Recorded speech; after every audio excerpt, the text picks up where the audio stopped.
Salve, salve família tricolor, aqui é o Rick mais uma vez na área, trazendo as principais informações e notícias do nosso tricolor paulista para você de casa. Se você é novo por aqui, seja muito bem-vindo ao canal SPFC na Veia. E se você gosta de conteúdos voltados ao nosso tricolor paulista, já deixa aquele like maroto, se inscreva no nosso canal e, se possível, ative o sininho das notificações para você não perder nada do que acontece lá no Morumbi. Família tricolor, o vídeo de hoje é para falar sobre a mudança no Estatuto do Tricolor. Família, é hoje o dia do golpe. E eu quero compartilhar com vocês aqui uma matéria muito interessante da Transamérica aqui de São Paulo, onde o setorista e torcedor do São Paulo, Ivan Drago, debate com uma bancada o que seria de fato essas mudanças, os impactos que elas causam e o real motivo dessa mudança. Eu quero compartilhar com vocês. Então acompanhe aqui esse debate e na sequência a gente volta aqui para encerrar o assunto e falar o que a gente pensa a respeito. Beleza, nação? Então vamos ao vídeo. Só se fala sobre o dia 16 e a possível reforma estatutária que será colocada em discussão entre aspas e votação pelo Conselho Deliberativo do clube. O torcedor tem se mobilizado nas redes sociais. Quando você vai analisar as propostas dessa reforma estatutária, muita gente constata que é algo para beneficiar quem já está no poder.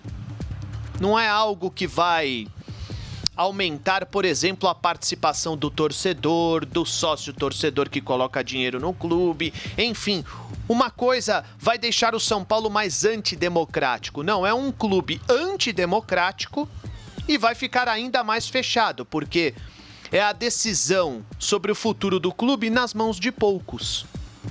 Então, a gente vem conversando com muita gente, procurando posicionamentos. Por exemplo, o presidente Júlio Casares e o Outen Aires, que é o presidente do Conselho Deliberativo do clube, eles venderam uma ideia em campanha que o São Paulo seria mais transparente, que o torcedor participaria mais das decisões, estaria muito mais próximo desse processo. E o que a gente vê na prática é algo completamente contrário a isso, né? O presidente, por exemplo, em vários momentos no começo da gestão, ele se posicionou através da rede social particular dele. Depois, com as críticas, ele foi diminuindo as postagens. Hoje, por exemplo, quando ele se posiciona a respeito de um assunto, ele fecha os comentários. Poxa vida, ele e eu respeito bastante o Júlio Casares, tá? Quero deixar muito claro isso, mas eu estou aqui relatando o que está acontecendo. Ele é presidente de um clube com mais de 20 milhões de adeptos. É natural que ele receba críticas e elogios. Mas, enfim, as pessoas estão se posicionando, as pessoas que estão apoiando essa reforma estatutária estão falando muito pouco ou não estão falando a respeito. Se você entende que é algo que vai ajudar o São Paulo, vai ajudar a instituição, por que você não fala a respeito disso? Por que você não defende as propostas que estão exibidas lá? E o que nós estamos vendo é um movimento contrário. Por exemplo, se falou em confidencialidade. Poxa, você vai discutir o estatuto do clube a portas fechadas? Por que o torcedor não pode, pelo menos, participar, observar que essa reunião seja transmitida? Então se falou em confidencialidade. Opa, que situação estranha. Agora, o torcedor se mobilizou nas redes sociais e prometeu protestar no dia da reunião, dia 16. Qual é a informação que vem do conselho? Não será mais uma reunião presencial e sim virtual. Ué, o que está acontecendo? Quem não deve não teme. Então é algo muito complicado e, assim, repito, quem quiser, assim, o microfone da Transamérica, ele é democrático. Se o presidente Júlio Casares estiver ouvindo a gente, ele pode entrar no ar e conversar com a gente. O presidente do conselho e todos aqueles que apoiam essa decisão. Aqui a gente vai abrir o microfone para todo mundo que quiser se manifestar. Então, eu só estou relatando o que está acontecendo e a mobilização do torcedor nas redes sociais, que denomina essa reforma como um golpe. E é bom explicar por que golpe, por que diminuiria o fator democrático da eleição do São Paulo, né, Ivan? Porque o São Paulo ainda, no que eu considero, aí é um juízo pessoal, mas eu acho que muita gente pensa igual, ainda num processo democrático dos mais atrasados em clubes grandes aqui do Brasil, não elege o seu presidente de forma direta, correto? São os conselheiros, que esses sim são eleitos por sócios. Elegem os conselheiros elegem... É o único clube. E aí, o que está acontecendo? Hoje são 260, Ivan, conselheiros que elegem o presidente? 260, exato. E nessa votação do dia 16, esse número seria reduzido para 200. Isso. E desses 200, são 100... Vai diminuir também o número de vitalícios. Mas seriam 120 ainda, né, vitalícios? Eu vou pegar aqui para a gente ter Por que o vitalício é importante e a gente fala do vitalício? Porque esses não são eleitos. Esses são os que estão lá há muito tempo e que vitalício vai ficar até o fim da vida. Então você entende torcedor, que a democracia vai passar longe, porque vai ser sempre o mesmo grupo. E esse grupo, Ivan, você pode falar muito melhor do que eu, tem maioria da atual situação, correto? Exato. E é uma forma de você se perpetuar, o seu grupo, né, no poder, sempre estar numa vantagem muito grande para ser eleito. Então, é aí que está o X da questão, né? Então, você teria um colégio eleitoral votável, entre aspas, nem existe essa palavra, de 80 dentro de 200, se for esse o mesmo número, dá 40%. Quer dizer, o sócio do clube ele não consegue nem eleger a maioria dos conselheiros que vão votar para o novo presidente. É uma palhaçada, né? É uma palhaçada, né? Pra gente falar o português claro, é uma palhaçada. É assustador, inclusive. Ó, de 260 conselheiros para 200 e vitalícios de 160 para 120. É isso mesmo, então. Dá 60% das pessoas que votam, né? Me fugiu a expressão aqui. É assustador, porque... Veja, enquanto todos os clubes estão caminhando para uma direção, o São Paulo está caminhando na direção oposta. Então, isso que é mais assustador. Agora, por que o São Paulo está caminhando para a direção oposta? Aí você pode, de repente, argumentar, não, porque o São Paulo é um clube diferenciado, porque o São Paulo está um passo à frente dos outros. Só que o que nós vemos, na realidade, é que o São Paulo está completamente perdido, né? A realidade impõe o contrário. O São Paulo está muito mal administrado nos últimos anos. Então, qual seria o motivo para estender essa má administração, este mau sistema de eleição? Não tem nenhum motivo. Tem um pretexto aí. Qual é o pretexto? Eu estou curioso para saber. O pretexto é que alguns conselheiros do São Paulo, que eu tenho amizade, me contaram. Eu não aprovo isso, hein? Eu estou só passando a informação, porque eles alegam que, em meio ao número de associados, isso acontece em todos os clubes. Tem corintiano sócio do Palmeiras, tem palmeirense sócio do Corinthians, entendeu? Então eles alegam esse tipo de coisa. E não funciona isso, porque o cara que quer ver o bem do clube, ele vai lá e vai votar pelo que for melhor. Então, a democratização. Uma coisa a gente tem que cumprimentar o Andrés, hein? Que não é mais presidente, mas ele foi o primeiro cara a democratizar a eleição no Corinthians. E atrás do que fez o Andrés no Corinthians, né?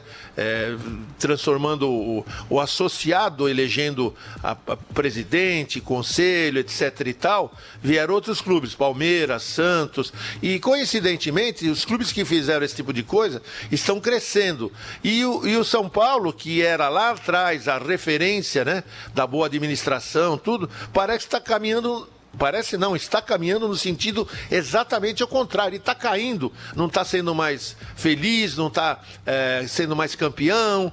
E será que tem alguma coisa a ver com a outra? Eu não concordo com o que pensam os dirigentes do São Paulo, não. Mas é interessante. Deveria ter uma abertura, sim. Sim, e assim, é interessante você colocar, porque a gente não tem lado político. O que a gente precisa fazer é debater.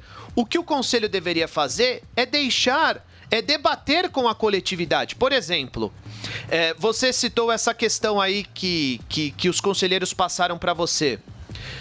Que é uma desculpa esfarrapada. Não, calma. Porque não só uma coisa, Ivan. É uma desculpa esfarrapada porque Lógico. Se fosse essa a razão, era muito simples. Não. Era só abrir então para sócio torcedor Claro, é votar. evidente. Você aumenta o colégio eleitoral, o clube fica mais então, democrático. se você não confia nos seus associados e confia nos seus torcedores. Exatamente. O cara que paga ingresso lá, que é sócio do clube, ele só serve para pagar ingresso.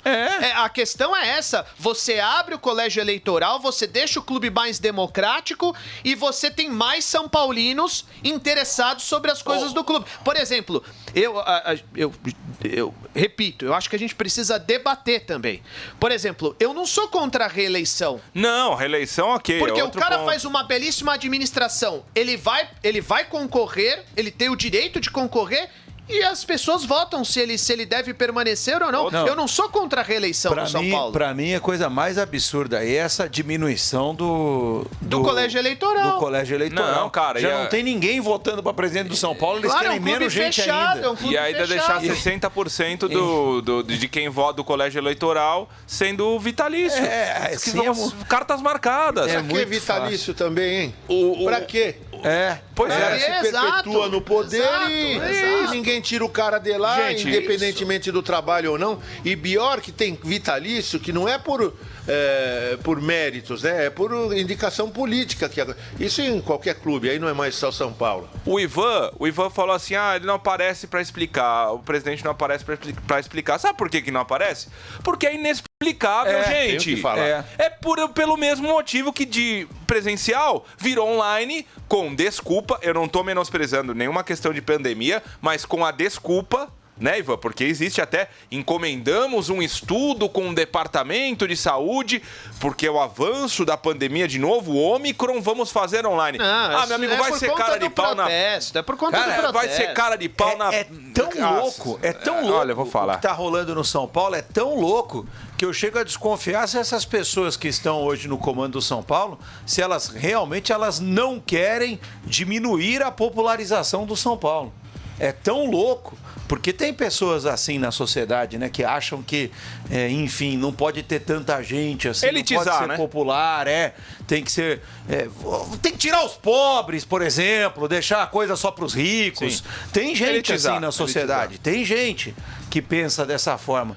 É tão louco o que está acontecendo no São Paulo, tão louco, que me veio até a cabeça isso. Não, que e tem assim, gente lá no Conselho de São Paulo que quer tirar os pobres do São Paulo. Eu vou encerrar. É uma loucura isso. E essa cara. soberba, né? Vamos fechar. Quer dizer, eu sou mais São Paulino que os outros, então eu vou decidir? Não é bem assim, né? Espalha. A questão é, mais uma vez, tem que tornar a coisa mais democrática. Então vamos lá, nação. Para mim, o que significa essa possível mudança no estatuto? Significa perpetuar pessoas no poder. Significa acabar com o pouco que ainda resta de democracia no São Paulo Futebol Clube. Significa acabar de vez com a transparência no São Paulo Futebol Clube, onde poucas pessoas vão ali saber do que acontece no São Paulo, né? Nós já não temos muitas informações. Então, o que significa tudo isso? Estão querendo mais tempo para poder acabar com o São Paulo. Essa que é a verdade, na minha opinião.